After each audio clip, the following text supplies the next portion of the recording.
Hoy nos vuelve a acompañar Dora Servet. Ella es docente de la Universidad de Buenos Aires, de las cátedras de Ética y Derechos Humanos y Psicoanálisis Freud. Y bueno, a propósito de los 80 años que se cumplen de la muerte de Freud, vamos a charlar con Dora sobre el psicoanálisis. ¿Cómo estás? ¿Qué tal, Eli? ¿Cómo te va? Gracias por la invitación. Bueno, contanos, porque estábamos charlando fuera de cámara, qué pasa con el psicoanálisis. Está un poco como en algunos momentos, o tal vez en esta época, con menos importancia, o la gente cree que no es tan importante, o la gente lo ha banalizado. Bueno, sí, hablábamos de lo que está cuestionado en este momento y la idea de la cátedra, en una realización de Eduardo Lazo y Michelle Fariña, es haber recopilado qué imagen de Freud ofreció el cine a lo largo de las películas y cada vez que, bueno, aparece claramente Freud. Que es el tráiler que vamos a estar viendo en unos minutos sobre el cine y Freud, ¿no es cierto? Sí, encontraron 28 películas en donde aparece Freud y vos sabés que la imagen de Freud fue cambiando a lo largo del cine y también el impacto que genera en la sociedad y en el imaginario colectivo la teoría del psicoanálisis. No es ajeno a cómo el cine lo va mostrando. Nos preguntamos qué tipo de Freud nos mostró el cine. Nos mostró un Freud investigador, perseguidor de la verdad, nos mostró un detective del inconsciente, un obsesivo que está conflictuado y solo quiere, como un burgués pacato, saber acerca de la sexualidad, un neurótico obsesivo breve que agarró todos sus complejos y los llevó a un sistema para darle así una versión universal. ¿Cuál es la imagen de Freud? En los años 40, el psicoanálisis entra fuertemente en los Estados Unidos e impacta en la cultura. La primera película que muestra a Freud es una película de John Hudson en el año 62 y nos muestra un Freud revelador de los síntomas histéricos. Es una película muy interesante, de hecho nosotros a veces proyectamos partes de esta película para los estudiantes porque muestra toda su pasión por mostrar que esas histéricas que él escuchaba, que iban de consultorio en consultorio, con afecciones que no tenían una base orgánica, no estaban mintiendo, sino que claramente alguna verdad ese síntoma revelaba.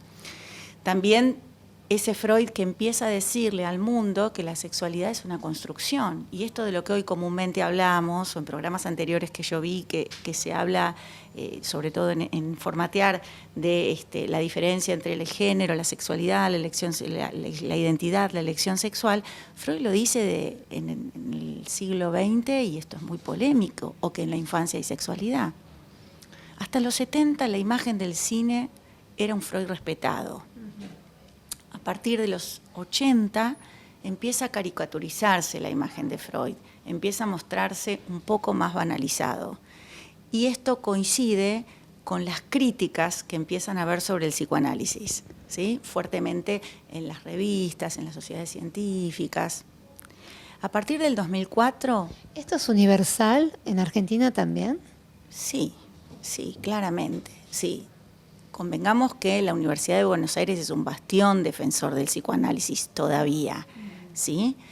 Nosotros en la Universidad de Buenos Aires estudiamos a Freud de su fuente, y vos sabés que Freud en su época ganó el premio Goethe de literatura, con lo cual tiene el plus para los estudiantes de estudiar algo muy bueno en términos literarios también. En otros países del mundo, para estudiar a Freud, leen comentaristas directamente, ¿no? Entonces, el cine acompaña en las resistencias del psicoanálisis, empezando a mostrar un Freud más ridiculizado. Y a partir del 2004 ya es muy feo como lo muestran a Freud, muy caricaturizado. Todas las películas y las series empiezan a mostrar el psicoanálisis como que los vamos a decir así, los consultorios son tan grandes y bien decorados como directamente proporcionales a la estupidez y torpezas de los profesionales que los atienden, ¿no? Y el ícono de esto es en el 2011, la película Un método peligroso, con Mortensen en la película, y ahí vemos cómo muestran la transferencia como algo peligroso, oscuro, que genera dependencia y sometimiento del analizante por el analista. Te muestran el psicoanalista como un profesional que se obsesiona sexualmente con sus pacientes y la pelea entre Jung y Freud como una lucha de egos. Ya ahí como falta que digan es un comercio y está cerrado el paquetito para, digamos así, anticipar la muerte del psicoanálisis, ¿sí? ¿Y tus alumnos qué opinan del tema? Bueno, es interesante porque quien se anota en la Universidad de Buenos Aires sabe que la universidad es fuertemente psicoanalítica. Hay quienes a lo largo de la carrera van de alguna manera entendiendo algo de esta teoría. El tema del psicoanálisis es que se ha metido fuertemente en la cultura, entonces eso también lo analiza, porque si yo te digo complejo de Edipo, ¿vos qué me decís rápidamente? Que es la ligazón de la madre con el hijo y crees entender eso. Nosotros en la materia Freud, psicoanálisis de primer año, que dura 1 año, el complejo de Edipo lo damos al final de la materia después de haber enseñado un montón de otros conceptos importantísimos y recién ese año empiezan a entender algo del complejo de Edipo que van a terminar de entender cursando niñez, adolescencia, psicopatología, clínica de adultos y un montón de otras materias para poder entender algunos conceptos. Entonces, quedó tan ridiculizado, metido en la cultura, que por un lado es una ventaja, pero también juega esta cuestión de la posible muerte del psicoanálisis. Nosotros honradamente hablamos de su vigencia. Pero quienes no están de acuerdo, profesionales como vos, colegas tuyos, por ahí te lo pueden objetar, ¿no es cierto? Sí, yo no quisiera hablarte de otras cuestiones ni en contra de, porque me parece que no se trata de eso, me parece que se trata de coexistir y que cada uno encuentre la disciplina o el análisis a su medida o la terapia. A mí me parece que el psicoanálisis tiene muchas resistencias porque claramente tiene algo distintivo en donde no es una terapia adaptativa, no vuelve al sujeto, el sujeto viene quejándose de algo, de un dolor, de una angustia, de algo que lo conmueve, de un duelo no resuelto, y esto no es adaptativo, no es bueno, vamos a volver a quién eras, vamos a preguntarnos quién sos, qué partes de vos no conocés, a qué no estás escuchando de vos mismo, y esto es una experiencia atrevida para un sujeto, claramente cómo convivir con su deseo, cómo llevarse mejor con eso y cómo hacer de esos obstáculos una posibilidad, ¿no? Al decir de Pessoa decía, hacer de un tropiezo una danza, no de ese tropiezo una caída, sino usar ese traspié para aprender, para hacer un acto creador de eso en tu vida y diseñar esa vida, no como fuiste guionado, sino a la medida del deseo propio. La Universidad de Buenos Aires va a homenajear estos 80 años que se cumplen del fallecimiento de Freud, reivindicando el psicoanálisis y haciendo alguna otra acción. Sí, claramente va a haber un montón de eventos en la facultad. Es el 23 de septiembre, bueno, no sé si va a ser justamente ahí, pero es un año en donde esto resuena en todos los psicoanalistas y la vigencia para nosotros que tiene este intento que hay permanentemente, no, pero ir al analista, tenés que ir a hablar de tu niñez, tenés que ir a hablar del pasado, yo quiero algo ya, que me resuelva ya, ¿no? Como que lo que empezó a circular es este discurso. Y la realidad es que todo tiene que ver, mira, si vamos a esto, todo tiene que ver con lo que venimos hablando incluso en un montón de programas, con la inmediatez, con que te resuelvan las cosas, no te voy a decir con la app, como hablamos en uno de los programas de Black Mirror, pero más o menos, como que te resuelva la situación inmediata, ¿no?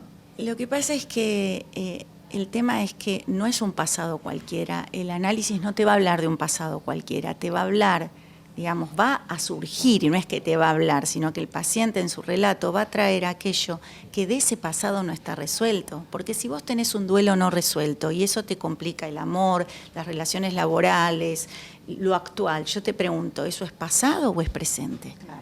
Entonces, es ese pasando, yo lo llamaría más que pasado, es un pasando, porque es lo actual de ese pasado no resuelto que uno irá a resolver allí para hacer otra cosa con eso que solo padecerlo sin saber que lo padece, porque los neuróticos somos especialistas en repetir y tropezar una y otra vez con la misma piedra, creyendo que la piedra la puso otro, pero la pusimos nosotros. Entonces, ¿somos todos neuróticos? No. Hay diferentes estructuras, no, hay diferentes estructuras, pero me refiero, por la duda. Me refiero, o por lo menos para el psicoanálisis, una de las estructuras más amables con las que tenemos para convivir, pero digo, conocer algo de eso desconocido de nosotros mismos, ¿sí? Me parece que se trata de algún encuentro con algo impensado de nosotros mismos, como decíamos en algún otro momento, y poder estar a la altura de eso para hacer otra cosa con eso en tu vida y que no sea simplemente y todo el tiempo el mismo obstáculo repetitivo. Muchas gracias, como siempre, Dori, aprendemos un montón y vamos a seguir en contacto durante el año para cosas nuevas. Con muchísimo gusto, cuando quieran. Gracias a vos y a ustedes. ¿Qué es una SGR? Una sociedad de garantía recíproca es una entidad que tiene como objetivo lograr que las pequeñas y medianas empresas accedan a un mejor financiamiento. ¿Cómo? Emitiendo avales a favor de las pymes para que puedan utilizarlos al momento de solicitar un crédito ante entidades financieras, bancos o mercado de capitales. Una SGR está compuesta por socios partícipes, que son las pymes que obtienen los avales a través de los cuales obtienen mayores montos, disminuyen los requisitos de garantía, reducen la tasa de interés de los créditos y aumentan los plazos de financiamiento. Y también está compuesta por socios protectores, que son inversores que realizan aportes al fondo de riesgo de una SGR, con el fin de apoyar el crecimiento de las pymes, obteniendo además un importante beneficio financiero.